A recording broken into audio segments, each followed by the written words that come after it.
E sem mais demoras vou abordar o tema que me coube em sorte, que é o da proteção de dados no cruzamento com o direito bancário. É claro que era um tema que dava para pano para mangas, porque é fácil de aceitar que no direito bancário que os prestadores de serviços bancários, os bancos em particular, mas todos os novos agentes bancários em geral, tratam, armazenam, processam dados bancários que cada vez são mais relevantes e cuja utilidade económica é cada vez mais relevante, e por isso escolhi como ponto de interseção, entre muitos outros que poderiam ter sido escolhidos, escolhi como ponto de interseção o cruzamento entre a matéria da proteção de dados e um novo desenvolvimento no direito bancário que tem precisamente a ver com novos agentes que aproveitam dados bancários de uma maneira diferente daquela que tradicionalmente os bancos aproveitam e com modelos de negócio diferentes. E esses novos protagonistas foi-lhes franqueada à porta do direito bancário pela Diretiva de Serviços de Pagamento 2, a DSP2, a Diretiva 2015-2366, que já devia ter sido transposta para o direito português e que, segundo sei, a sua transposição vai ocorrer nos próximos meses. E, no fundo, esta diretiva franqueou a porta a dois novos protagonistas, ou dois novos géneros de protagonistas que já estão a operar no mercado, mas até agora num ambiente de alguma incerteza e segurança jurídica quanto à legalidade e à licitude de muitas das operações que realizavam. São os prestadores de serviços de iniciação de pagamentos e os prestadores de serviços de informação sobre contas. Um prestador de serviços de iniciação de pagamentos estabelece, no fundo, uma ligação entre sites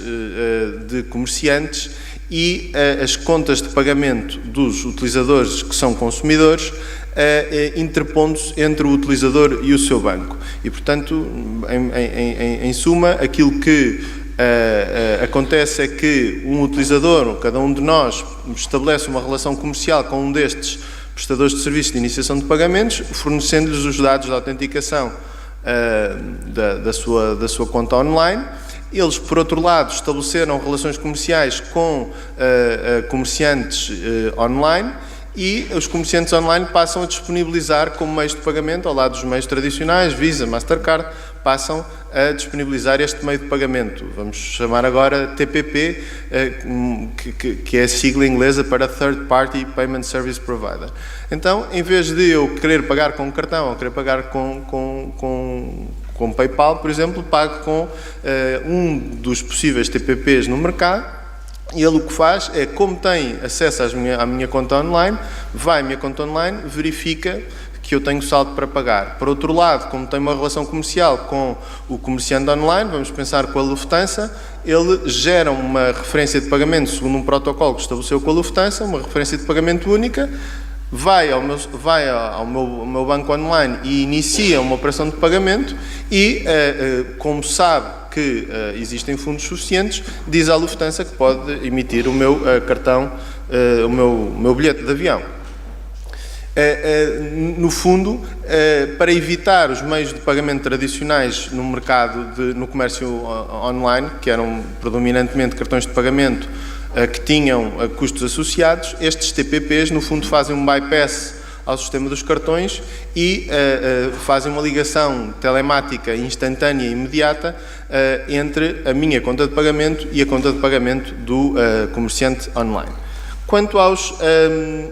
prestadores de serviços de informação de contas, o modelo é um modelo de acesso à informação que já está disponível na nossa banca online e de tratamento e agregação dessa informação de forma a que apresentem a informação com um valor acrescentado. Por exemplo, através da utilização de apps que nós podemos ter no nosso smartphone para gestão de finanças pessoais, em que constantemente nos vai dando o saldo agregado, por exemplo, que nós temos em várias contas de pagamento, ou até utilizada os serviços de prestadores de informação de contas pelos próprios bancos, quando querem, por exemplo, fazer a avaliação da solvabilidade de um putativo cliente, por exemplo, de crédito ao consumo, então pedem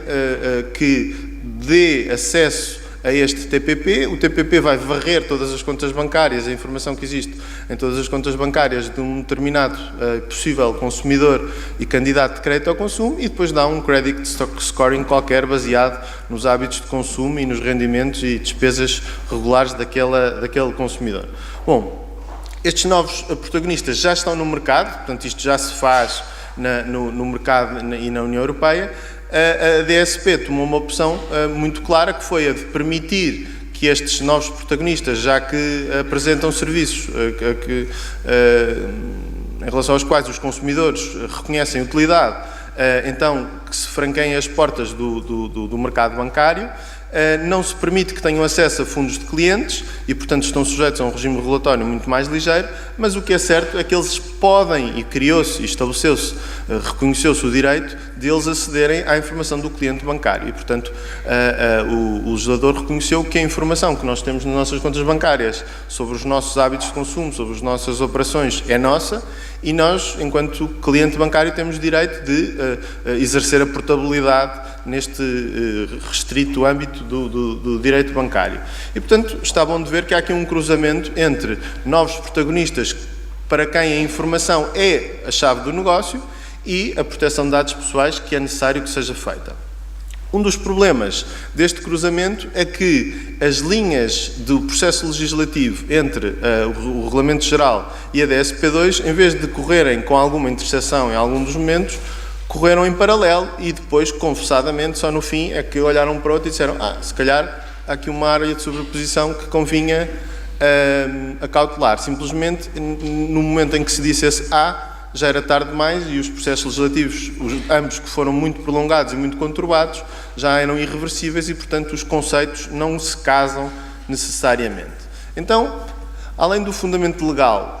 que tem base na DSP para o acesso à informação dos utilizadores por parte destes TPPs, nós podemos perguntar qual é que é a base, na economia geral do Regulamento Geral de Proteção de Dados, qual é que é a base para o direito ao acesso. Podemos perguntar se é o consentimento, se é a execução de um contrato. Bom, as duas alternativas eram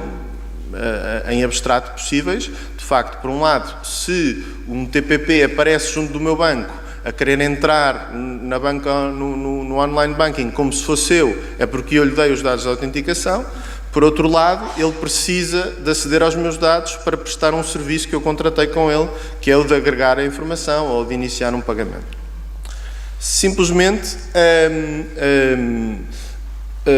se formos pela via do consentimento, confrontamos com uma tal assimetria de conceitos. Por um lado, e como é sabido, o consentimento para efeitos de Regulamento Geral é um consentimento livre, específico, informado e explícito,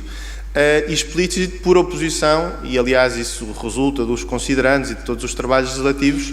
optou-se pelo conceito de explícito por contraposição ao conceito de expresso e, portanto,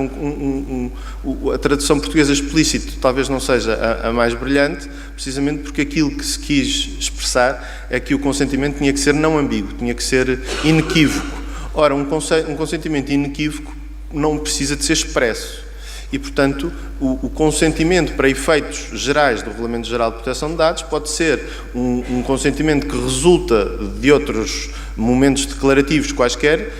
desde que seja não ambíguo, não é? Isso vê-se na medida em que há métodos para extrair um consentimento que resultam de validação de opções em sites, de seleção de parâmetros técnicos relativos, por exemplo, a cookies, e, portanto, os considerandos permitem extrair o consentimento de uma série de outros comportamentos concludentes e que se afastariam do conceito geral de consentimento expresso. Por oposição, o que não é aceite nos termos do Regulamento Geral é o silêncio, opções pré-validadas, etc. Ora, o problema é que a DSP2 não considerou este conceito de consentimento e exige, ou parece exigir, um consentimento expresso pelo cliente bancário para que o TPP aceda aos dados. E, portanto, é repetido ao longo da diretiva esta necessidade de consentimento expresso. E, portanto, nós podemos perguntar, é preciso um consentimento expresso nos termos da DSP2 ou basta um consentimento não ambíguo, inequívoco, nos termos gerais do Regulamento Geral de Proteção de Dados? Bom, obviamente que nós podemos inserir ou acrescentar outro dado normativo, que é o do direito geral à portabilidade dos dados, e que, nos termos gerais, é reconhecido ao titular dos dados. Simplesmente, se nós formos ver as linhas de orientação que têm sido emitidas a propósito já do Regulamento Geral de Proteção de Dados, vemos que mesmo em sede de portabilidade de dados, mesmo que eu exerça o meu direito a transmitir os meus dados de forma estruturada a terceiros, tem-se exigido que o responsável original pelo tratamento esteja em condições de garantir que o terceiro que lhe pede os dados é um terceiro que foi realmente autorizado pelo seu titular. Então, parece que se cruzarmos isto tudo e se pensarmos que, além dos deveres de tratamento de dados segundo os propósitos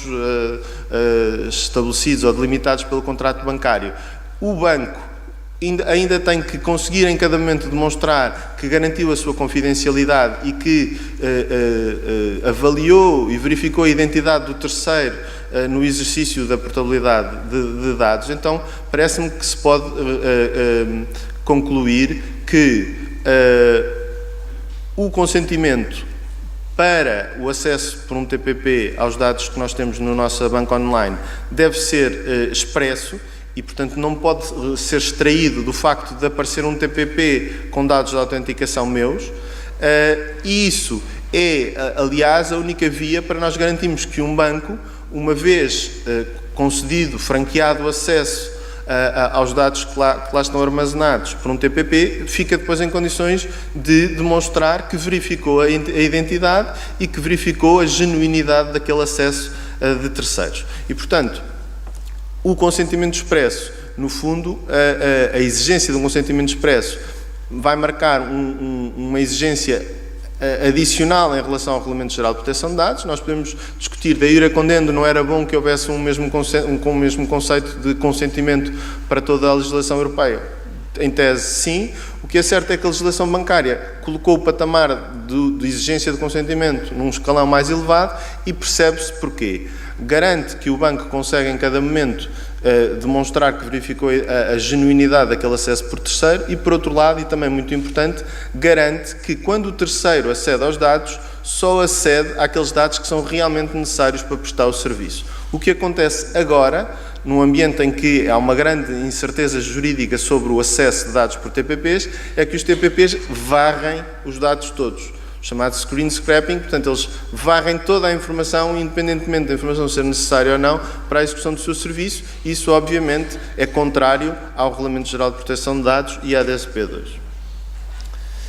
Por outro lado, podemos perguntar, então, e quem é que deve transmitir o consentimento? Basta que apareça um TPP a invocar que foi autorizado pelo cliente e demonstrando concludentemente através da posse dos dados de autenticação, ou é preciso que o próprio utilizador o confirme? Bom, eu diria que é preciso que o próprio utilizador o confirme, na medida, mais uma vez, em que depois vamos pedir ao banco que demonstre que averiguou da autenticidade e assegurou a confidencialidade dos dados. E então, aliás, olhando para o Regulamento Geral de Proteção de Dados, verificamos que o próprio responsável por tratamento deve verificar a identidade do titular dos dados que solicita o acesso, em especial no contexto de serviço e de identificadores por via eletrónica. E, portanto, não basta que apareça um TPP junto de um banco a invocar uma autorização a montante, é preciso estabelecer ao mesmo tempo, em simultâneo, uma ligação telemática com o utilizador, nós, o consumidor de serviços bancários, que confirme que deu autorização àquele TPP. Além disso, o que é que o TPP deve fazer quando acede aos dados? Deve identificar-se como tal, portanto, não deve mascarar-se de cliente, não deve fingir que somos nós, deve identificar-se como um terceiro e apenas deve recolher os dados estritamente necessários para a prestação do seu serviço. Como é que isto vai ser possível a partir de agora? Bom, é necessário, e as normas técnicas de regulamentação foram publicadas recentemente e disciplinam este processo. Embora as normas só sejam aplicadas a partir de 14 de dezembro de 2019, os bancos têm toda a vantagem em o mais depressa possível tornarem a sua estrutura de acesso de terceiros conforme ao regulamento. Porquê? Porque os bancos de facto têm duas opções: ou